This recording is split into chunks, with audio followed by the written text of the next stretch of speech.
J'hésite un peu à parler avec le micro parce que je ne suis pas très à l'aise non plus. Est-ce que, au fond, est-ce que vous nous entendez correctement? Ce sera peut-être... Non? Pas le micro? Ouais, alors, devant l'insistance d'Alain Lédet, je prends le micro. Il est plus tout jeune. C'est ça. Le confort, c'est la stéréo, paraît-il. Donc, merci évidemment d'être venus si nombreux. Aujourd'hui, le sujet qu'on souhaitait mettre en avant dans notre matinale, c'était la problématique de la recherche. Alors pour le coup, Antidote fait des moteurs de recherche depuis presque une vingtaine d'années maintenant. On rentrera un peu plus dans les détails de ce que ça touche précisément pour le e-commerce et pour l'omnicanal dans le cadre de la présentation que je vais faire avec Stéphane.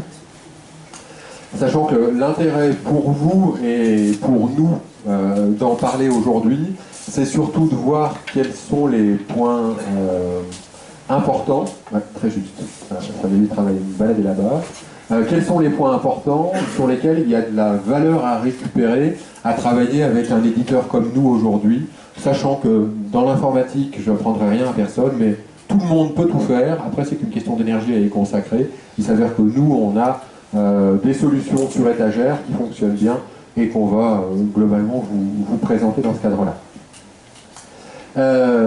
Qui sommes-nous? Stéphane, vous le connaissez globalement tous puisque c'est quand même le président du Hub Retail, donc il n'a pas besoin. Et pour ma part, je suis responsable du produit à effet satisfaire dont on parle ce matin chez Antidote, ainsi que du très prétentieux Customer Success maintenant.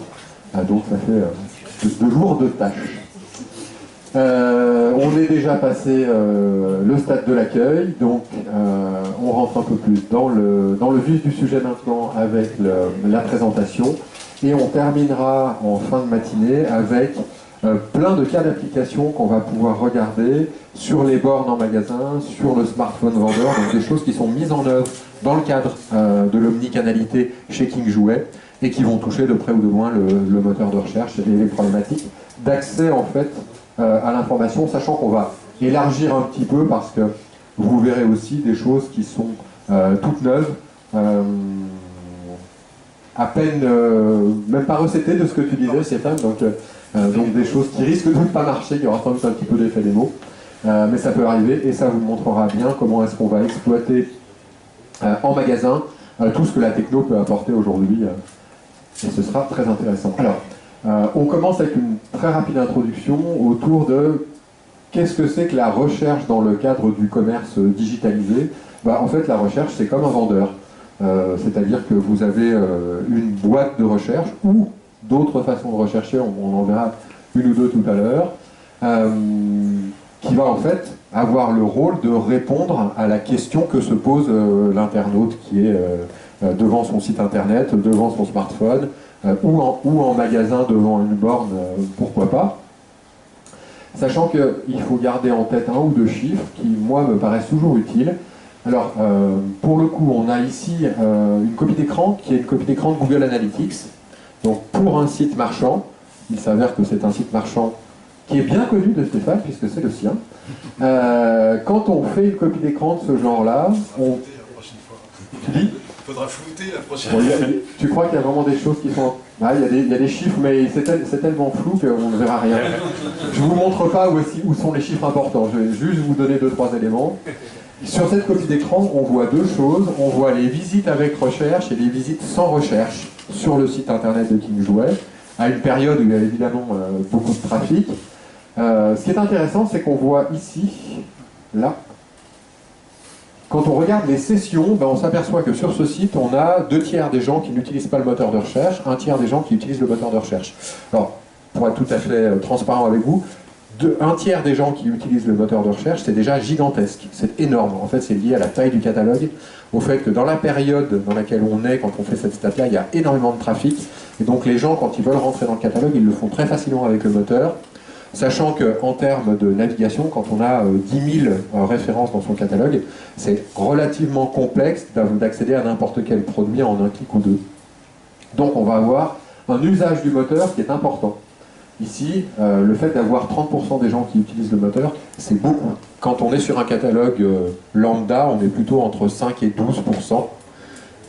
Mais ça donne déjà une bonne idée. Alors, ce qui est le plus contrastant, en fait, c'est pas tant cette partie-là, 30% qui utilisent le moteur de recherche, c'est quand on regarde les transactions. Parce qu'au final, sur un site marchand, c'est la transaction qui compte. Et quand on regarde la transaction, c'est la petite colonne qui est là, eh ben, on est exactement dans des proportions inverses. C'est-à-dire que parmi les gens qui utilisent le moteur de recherche, ben, il y en a 2 fois plus qui sont en termes de transactions. Ça veut dire que quand on regarde les transactions en elles-mêmes, ben, il y en a 2 tiers qui passent par le moteur de recherche à un moment ou à un autre, alors que quand on était sur des sessions uniquement d'information, pas d'achat, on est à 1 tiers seulement. Donc ça veut dire que l'internaute qui utilise le moteur de recherche est un internaute qui est dans un processus d'achat. Donc ça veut dire là aussi que plus votre moteur de recherche est performant, plus vous avez un levier intéressant à mettre en œuvre pour augmenter la performance de votre site, tout bêtement. Parce que là, vous êtes sur un outil qui est utilisé par les gens qui sont réellement en train d'acheter. Voilà, c'était les seuls chiffres que je voulais vous communiquer, mais je pense qu'ils ont vraiment du sens, sachant que quand vous travaillez là-dessus et que vous cherchez à optimiser votre business, eh ben, voilà, là vous avez un joli levier. Alors, 1 ou 2 chiffres, on passe là-dessus. Si on se remet dans la perspective de l'introduction, quels sont les problèmes auxquels on est confronté, soit quand on est éditeur d'outils comme moi, ou enfin comme nous, en tout cas, je ne suis pas tout seul, soit quand on est vendeur en magasin, parce que c'est vraiment des choses du quotidien, ben on est confronté à plusieurs vrais problèmes. Le premier étant que le client est surinformé, c'est-à-dire que le client, très souvent, il en sait beaucoup plus que le vendeur quand il arrive au magasin, ou il en sait beaucoup plus que le site internet quand on est sur internet. Typiquement, voilà, je fais une recherche fréquente en ce moment sur le site de King Jouet, c'est pas de patrouille, mais je la fais pas sur le site de King Jouet, je la fais sur Google, comme tout le monde. Et quand je fais cette requête-là sur Google, ben aujourd'hui j'ai plein de vidéos pas de patrouille. Donc pour ceux qui ne connaissent pas, a priori c'est un truc super en vogue chez les gamins. Personnellement je ne connaissais pas, mes enfants sont trop vieux. Mais j'ai découvert du coup qu'il y a des dessins animés, il y a tout un tas de trucs, et il y a évidemment plein de jouets pas de patrouille. Bientôt, ça finira par arriver. Qu'est-ce que t'en dis Alain, des petits anges? Ce sera sur Alain aujourd'hui. Donc on a ça quand on fait la requête sur Google directement. Il y a plus embêtant pour le marchand ou pour le vendeur de chez King Jouet, bah, c'est que quand on va sur Google Shopping, bah, on a des produits directement. Et il y a encore plus embêtant, c'est quand vous faites le cran d'après, que vous avez cette petite sélection-là disponible à proximité, toujours sur Google. Et ben Google est capable de vous montrer que chez certains marchands, à proximité de où vous êtes, vous physiquement, il y a des produits.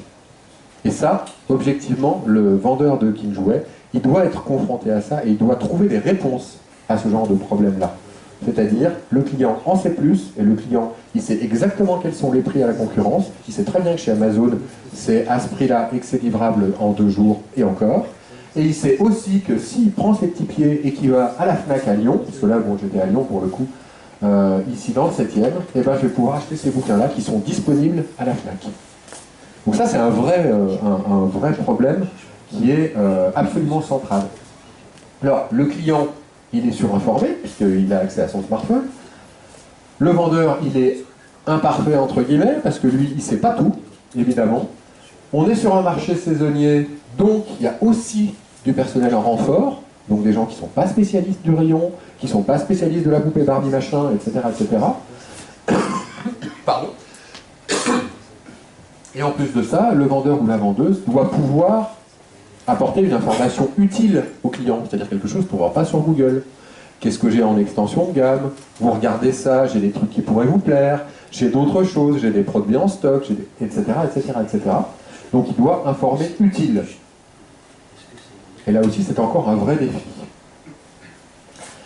Parmi les défis, quand on est dans la problématique du marchand de jouets, aujourd'hui, ben, on a énormément de sources d'informations disponibles. Les gamins, entre eux, discutent à l'école. Il y a le catalogue de la fin de saison, de la préparation de Noël. Il y a la télé, évidemment. Il y a Internet, évidemment. Et tout ça, ça se cumule pour que bah, le vendeur de King Jouet, effectivement, il n'a pas forcément un métier très facile. Donc tout ce qu'on va pouvoir lui apporter comme assistance, que ce soit au travers du site internet, au travers des bornes, au travers du smartphone sur lequel il va être amené à travailler, bah, ce sera des choses qui seront extrêmement utiles pour enrichir son boulot. Dernière partie de l'introduction. Pour le coup, quand on est dans les problématiques de recherche, quand on est dans les problématiques d'accès à l'information, quand on est dans les problématiques d'accès à des produits, eh ben on voit très rapidement arriver Google, Facebook, Apple. Pourquoi? Parce que ce sont des marchés gigantesques. Et qui dit marché gigantesque dit comment est-ce que moi, Google, je vais faire pour capter de la valeur. Je suis très très fort dans la problématique de référencement sur le moteur de recherche.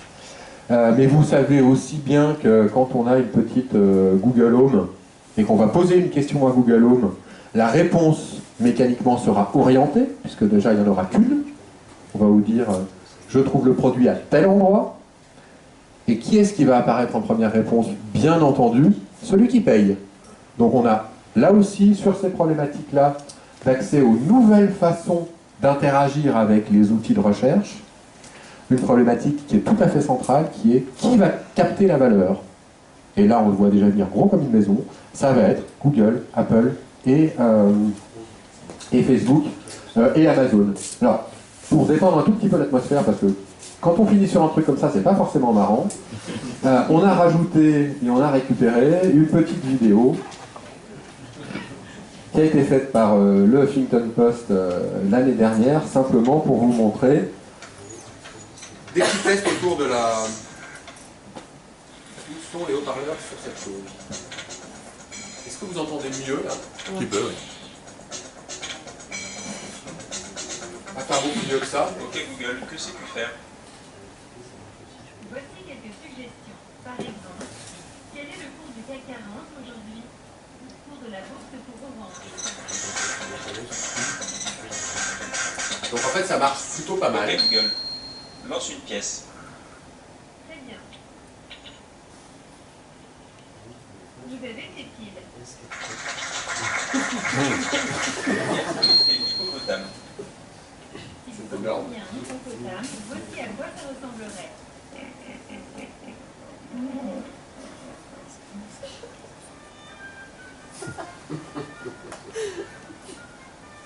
Ok Google, qui est le plus fort entre l'hippopotame et l'éléphant? Le site youtube.com contient l'information suivante. Simon Jérémy, vraiment, t'assures que l'éléphant il est plus fort que l'hippopotame? Serge Karamadov, j'en suis certain, j'ai lu un livre là-dessus il n'y a pas longtemps.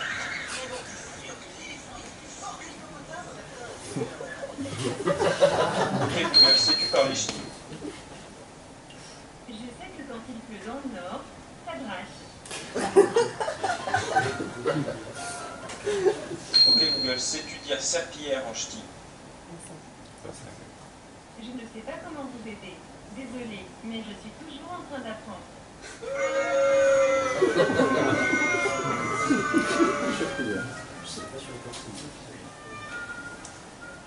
Ok Google, combien faut 18 fois 12? 18 par 12 est égal à 216.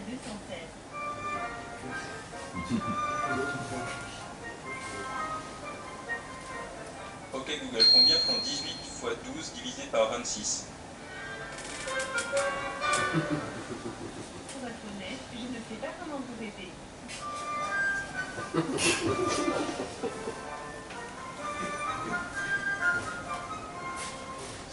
Ok Google, est-ce que tu connais des blagues? Vous voulez une blague? J'en ai une excellente pour vous. Quel est le comble pour un agneau? C'est d'avoir une faim de loup.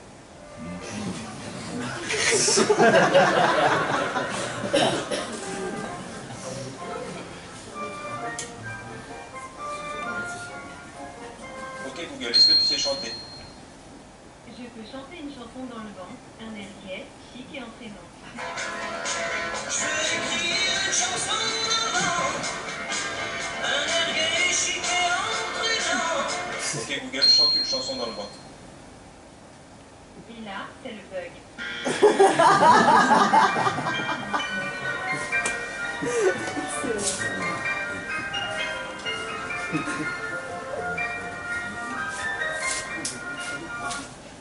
Bien. Donc effectivement, à l'époque ça fonctionnait moyen, mais il y a quand même plein de bonnes choses. Et moi je voulais juste terminer cette intro sur un truc que j'ai découvert hier, donc qui est tout récent. C'est, je ne sais pas si ça s'affiche, hop, voilà, ça commence. Carrefour a sorti une appli qui s'appuie sur les API de Google, dans lesquelles vous allez pouvoir commander votre liste de courses, enrichir votre carnet de recettes, etc., uniquement avec du vocal. Et le pire du pire, ce qui montre bien la situation dans laquelle se trouve chacun de ces acteurs GAFA, c'est le coût d'usage.